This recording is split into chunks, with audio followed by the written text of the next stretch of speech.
बहनों और भाइयों नमस्ते।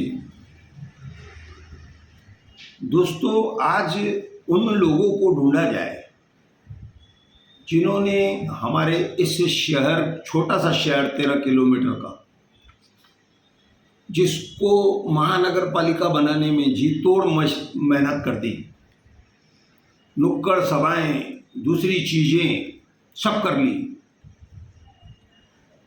सत्ता हाथ में आ गई, महानगर पालिका बन गई, लेकिन ये शहर महानगर पालिका नहीं कहला सकता है। हालात क्या हैं? आप परिवार वाले रात को अपने बच्चे को, अपनी पत्नी को दोपहिया वाहन पर बैठा कर ले जाएं, तो आप देखिए आपकी हालत क्या होती है। शर्मसार हो गया ये देश, शहर। मोदी जी कहते हैं न खाऊंगा न खाने दूंगा, ये सब खा जाते। क्यों इनकी इंक्वायरी क्यों नहीं होती है? झूठे प्लान, लोगों को धोखे में रखना,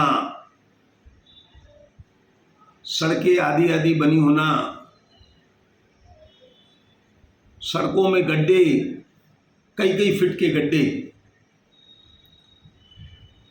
बिजली नहीं है। मैं गया रात को तो देखा मैंने, पवाई से लेकर जब मैं विठलवाड़ी से आगे तक गया, मुझे शादी हाल में जाना था। हमारे मित्र ईगल कंपनी वालों के परिवार में किसी की शादी थी, वहाँ पर मैं गया था।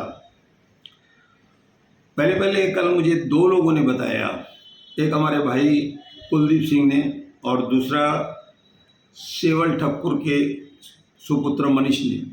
दोस्तों, कल मैंने उनको याद दिलाया कि भाई आप आइए, आप मुझे बातें मत बताइए, आप यहाँ आइए और मुझे बताइए कि डंपिंग ग्राउंड आपने क्या किया है, मैंने किया है, ऐसा किया है, ये सब चीज़ें मैं नहीं जानता हूँ, आप मुझे आकर बताइए। मैं यहाँ आपका वीडियो करूँगा और उसी समय चलाऊँगा मैं। तो दोस्तों, इस शहर की जो हालत है, कहीं पर पानी नहीं है, कहीं पर बिल्डिंग बनती है तो पड़ोसियों को परेशान किया जाता है, कोई कायदे की बात नहीं होती है। मुझे बताया गया कि नेहरू चौक से गोल मैदान रोड की हालत ख़राब है। कल किसी ने हॉस्पिटल रोड की भी वीडियो भेजी थी। पूरे शहर में आप चले जाइए ना, या तो इन लोगों ने जो सीमेंट की सड़कें बनाई है वो हमारे लिए मौत का कारण बनाया है। कोई भी सड़क ये लोग पूरी नहीं करते। दूसरी बात इनकी एक ये है कि उस दीवार से इस दीवार तक रोड बननी चाहिए, ऐसा कभी हुआ ही नहीं। कई लाख रुपए, करोड़ों रुपए हमारे हर साल बर्बाद कर रहे हैं ये लोग। कितने इतने बड़े बड़े गड्ढे आप उसको वो करोगे, आप बनाओगे उसको मटेरियल डालकर। कौन सा मटेरियल डाल रहे हो आप? क्यों नहीं देख रहा है आपको कोई? फिर आप इस बरसात में उस गंदे मटेरियल को डाल रहे हैं, फिर उसमें आप सीमेंट डाल रहे हैं। वो सीमेंट तो बैठ जाता है आपका, पत्थर और हमारे लिए तकलीफ पैदा हो जाती है। अब आप क्या करेंगे? फिर डामर डालेंगे, फिर दूसरे साल डालेंगे। हमारी जिंदगी जो है गड्ढों में आप गुजार देंगे। कचरे का भाव बढ़ गया, उठाने का नियम ताक पर रखे गए।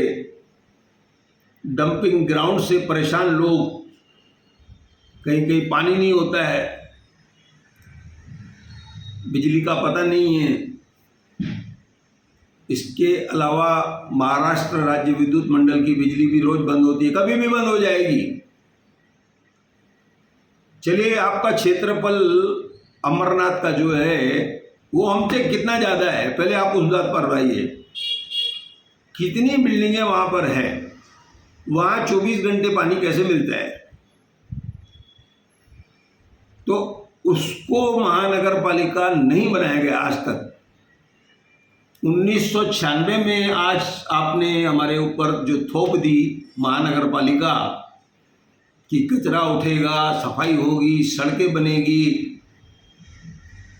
कचरा तो पहले एंथोनी ने उठाया और बाद में अब कई गुना ज़्यादा पैसे पर दूसरा ठेकेदार उठा रहा है, टैक्स बढ़ गई, शहर खाली हो गया। आपने कहा था अवैध निर्माण बंद होंगे, नहीं हुए। पहले घरों पे घर बनते थे, अब घरों पर दुकानें और कारखाने बन गए।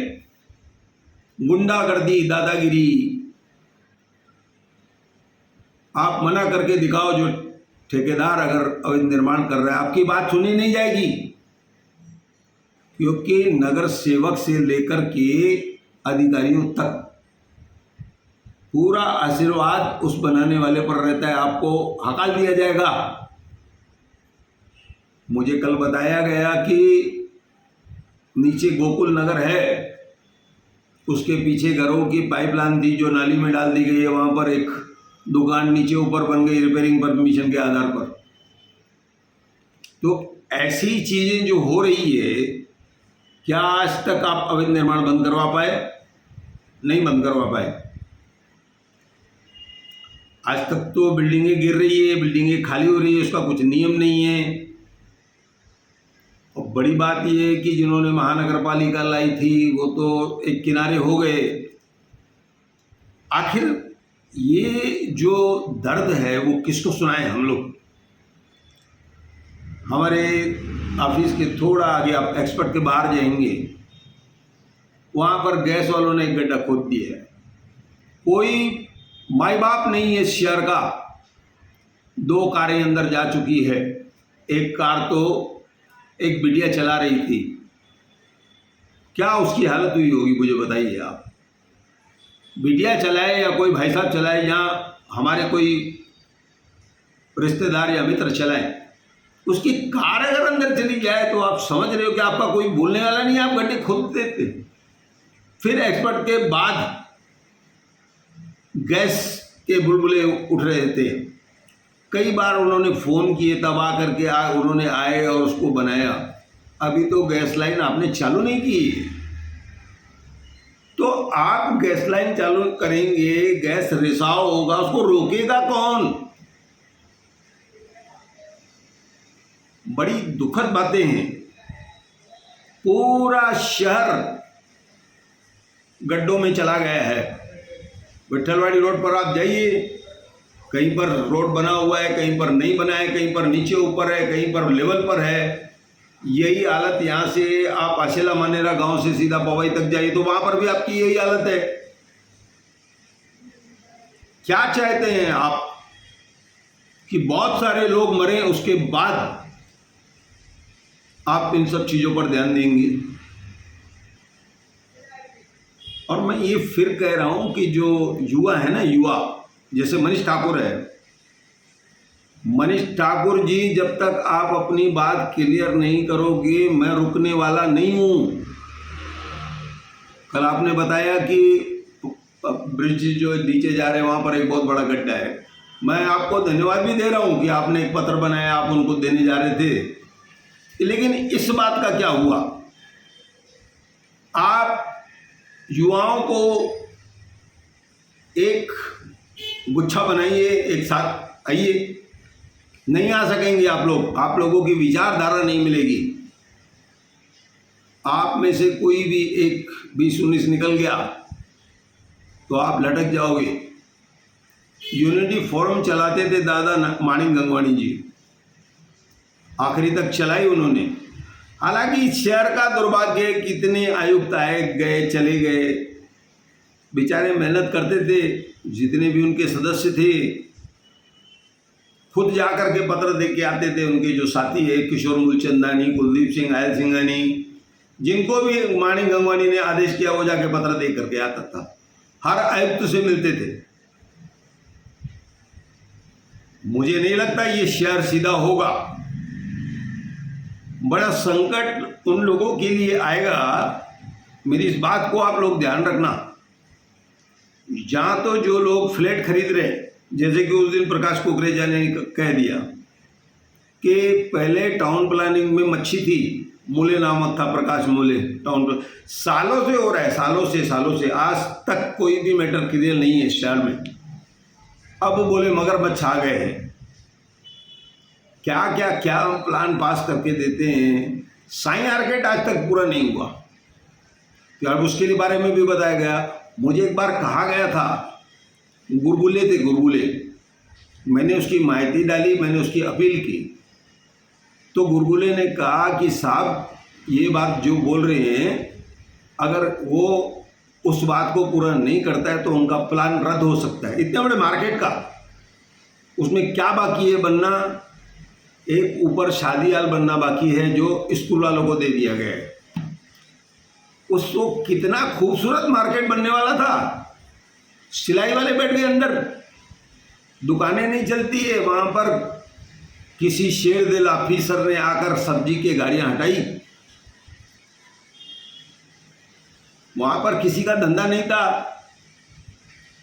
उनको प्रभात टाकीज बनानी है जहाँ पर शादी, पीछे शादियाँ होती थी, खिलौने रखे गए हैं। कोई भी मैटर यहाँ पर क्लियर नहीं है। मैंने उस दिन भी आपसे कहा था, आज भी कहता हूँ, कोई भी बिल्डिंग ले रहे हो तो सोच समझ कर लेना। भविष्य में इतनी बड़ी बिल्डिंगों में पानी कहाँ से आएगा, दूसरी बातें कहाँ से होगी, ये सब आप लोग विचार करें। और मैं आज धन्यवाद देता हूँ उन लोगों को जिन लोगों ने इस छोटे से शहर को महानगर पालिका बनाकर और खुद लापता हो गए। भैया आप लोगों को प्रणाम है, और ऐसा कहकर मैं अपनी बात समाप्त करता हूँ।